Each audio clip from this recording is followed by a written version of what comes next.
Welcome to Kevin Harvick's Happy Hour, presented by NASCAR on Fox. And this week on our Victory Lap, we have Darlington Southern 500 winner Chase Briscoe. And I can't wait to get right into this conversation because of all the things that have happened with Chase over not only just this year, but the last several years, just trying to find his place in the sport. So can't wait for this conversation.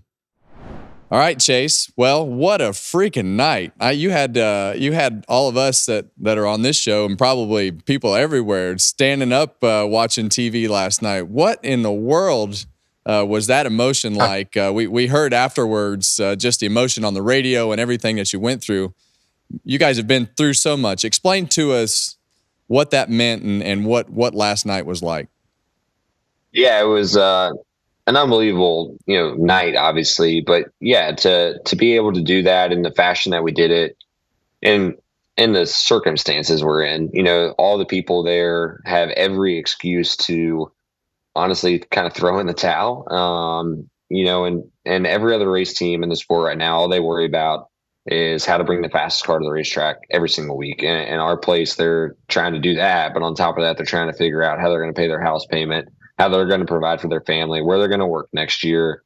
Just a ton of other stuff and so many distractions. And the fact that we were able to, go to the last race of the regular season and win at a place that is probably the hardest race of the year to win, from just an execution standpoint. Your car has to be good. Your pit stops have to be good.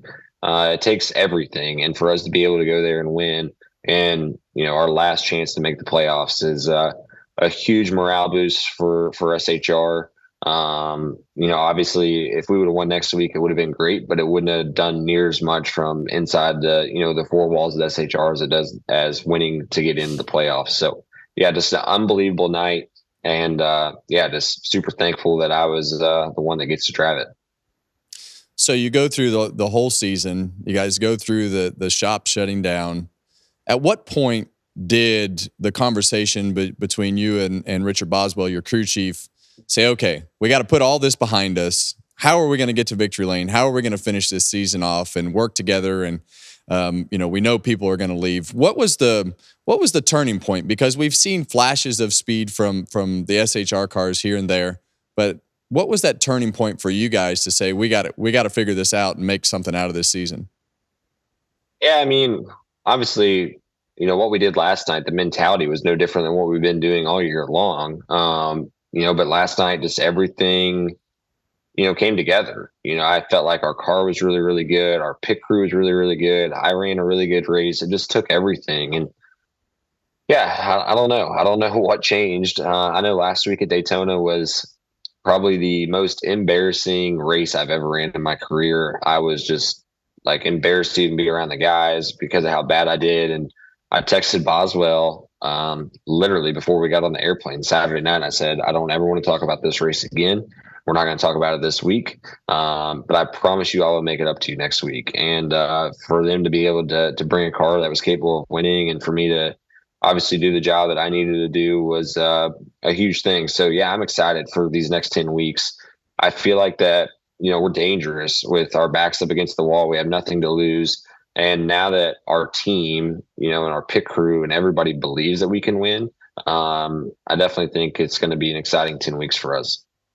Well, momentum is a beautiful thing. And when everybody believes that and has it, it's like you say, it's very dangerous. Now you're going to Atlanta, where we know the Fords will be good, usually. And you guys go there talking about having that upset and having your back against the wall last week at Darlington coming through. Now you have all that confidence, like you said. What does that mean going to a place like Atlanta and knowing that this is an opportunity to make it happen again? Yeah, our car at Atlanta earlier this year was incredible. That was a race I should have won. I was extremely aggressive and just put myself in a bad spot. I was 3 wide and then kind of made myself 4 wide, getting into 3 at the end and wrecked myself. So felt like I learned a lot there just as far as, just putting myself in better situations, right? You can't do that in the playoffs. And I know if our car is like it was the first Atlanta race, I will definitely be able to be aggressive and make moves and be in the mix. Our car's balance at Atlanta was really, really strong. A lot of guys struggled to run wide open there, and our car was able to run wide open, so I could make huge moves and do different things. And I think for us, this first round, we see it time and time again. The first round of the NASCAR playoffs, you just cannot eliminate yourself. And, it gets a little tricky with a super speedway being in that first round. But at the same time, you just cannot have a massive mistake, right? You can't have a 30th something place finish. And I think for us, that's the big goal is this first round. We just need to average a top 12 to top 15. If you can do that, you're going to move on to the next round. And then after that, obviously you have to perform a lot better. But this first round, we just can't eliminate ourselves. And hopefully, we can go and not eliminate ourselves. We were able to do that in 2022. And obviously was able to make a big run at it. So you got to get through the first round before you can go on to the next ones. And just can't eliminate ourselves. Well, I'm glad to hear that you kind of know that target number that you're shooting for from points and, what those things mean. Just to keep that calculation in your head is in my mind, is important. Let's go back a little ways. You came to SHR not really knowing what you're doing. You're kind of fighting for your life, whether it was your Truck Series ride, whether it was your Xfinity ride with, not enough sponsorship. And so you go through all those moments and all those situations. And then you have this year to where, the team's shutting down. You don't know what you're doing next year. Talk about that transition of being back in that position of not really knowing what you're doing and then winding up going to JGR for next year. Tell the fans just how those times are, because I've watched you go through it, man, and you've earned your way all the way through this whole process, and just by sheer determination, just like we saw yesterday.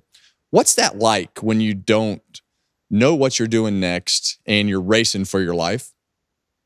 Yeah, well, first off, I appreciate it. It's I don't know, it's not. I wouldn't say it's like an uneasy thing for me. I honestly, I love job security, right? But I also love having my back up against the wall. I feel like it makes me perform way better.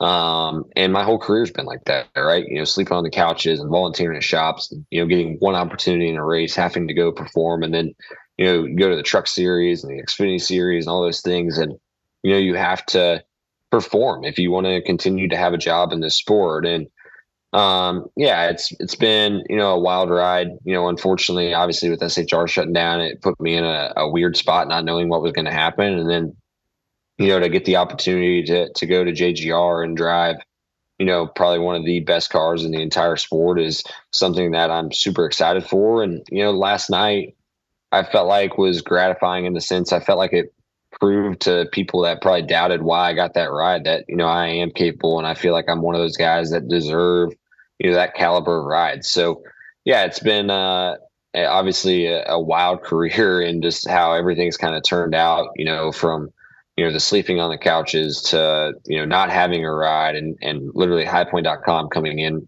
a day left or my career was over. And now for them to be on the car too and win the Southern 500, there's just a ton of things that, one little thing could have been different throughout my career. And I'm not sitting here talking to you guys right now. And, for it all to kind of go the way it did is certainly crazy to think about.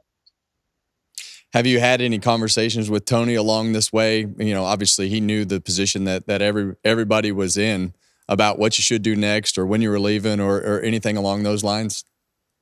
Yeah. So I tried to talk to Tony the day he told us all. Are you talking about the playoffs or are you talking about just the SHR shutting down in general? Just in general, just with SHR shutting down and what you should do next as far as going to get a job and driving for JGR. I mean, you've had a long relationship with Ford, and obviously Tony was your idol growing up, and I know how much driving that 14 car means to you, but I know Tony's also realistic about everything that goes on with this sport and the position that you guys were all in. Did you ever seek advice on any of those things? Yeah, so I tried to talk to Tony the day he told us that, we were shutting down, and he had obviously all the employees coming up to him and talking to him. And, from the day we shut down to the day I signed at JGR was 6 days. So it happened super, super quickly. And wow. I called Tony the day that, I found out that I had signed something. It was the next day actually. And I called him and I said, "Hey, look, I was trying to talk to you at the shop the other day. I was wanting some advice." I said, "But you were so busy, and I just wanted to say thank you, obviously, for everything you've done for me and taking a chance on me and the opportunity. And he just told me, look, anything I can do for you as far as calling team owners or anything, I'm more than willing to do. And I said, well, you don't have to do that. I said, I actually just signed something last night. And he said, oh, the 34 car. And I said, no, not the 34 car. He said, oh, the 21. I said, no, not the 21. And he said, well, what is it then? I said, well, I'm actually going to drive the 19 for JGR. And he was over the moon. And he's like, man, that is the coolest thing I've heard all year long. And he was just super excited for the opportunity that's going to allow me to have. And so I was going to talk to him about advice stuff. And then it happened so quickly. And he was obviously busy with everybody that day. And I didn't want to, take away from the employee guys getting to talk to him. So, yeah, I didn't end up getting to talk to him about it, but it obviously worked out. Well, I know one thing is for sure. You're going to go from a pretty intense crew chief to another really intense crew chief. Yeah. So that's going to be you want your back against the wall and that pressure put on you. James will put that pressure on you. I love that too when you're held accountable. When you go back and you look at Darlington yesterday, you think that's the most emotional race victory that you've ever had afterwards? Yeah, I mean the Darlington Xfinity win, right? Like the 2 days after our miscarriage was certainly emotional, but it was emotional for different reasons. And then when I won at Indianapolis, that was emotional too. But I would say last night was for sure the most emotional, like just rush I've gotten after the checkered flag. Like all the way up to the checker, like when Kyle was running me down, the 2 to go, white flag. Like I never once felt nervous.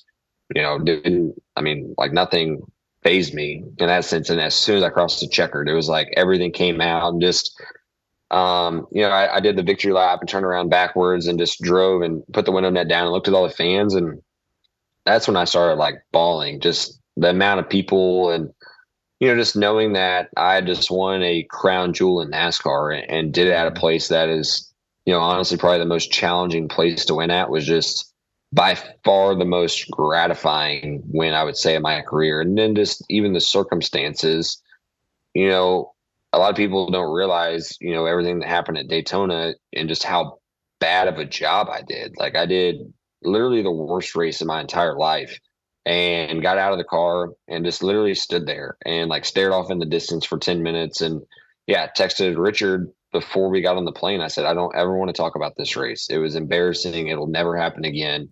And I promise you, I will make it up to you this week. And I texted him again on Tuesday before our team meeting. I said, hey, I'm just reiterating, we're not talking about the race last weekend. It never happened.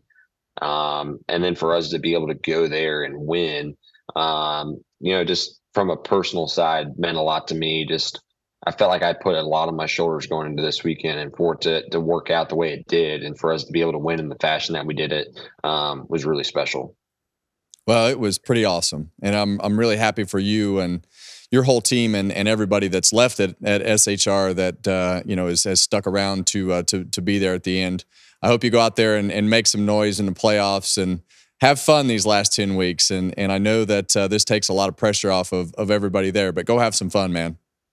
Yeah, I appreciate it. It's definitely a good shot in the arm, I think, for everybody there. So hopefully, we can do a run like Tony did in 2011. All right, man. Thanks for taking the time with us today. Yeah, thanks, buddy.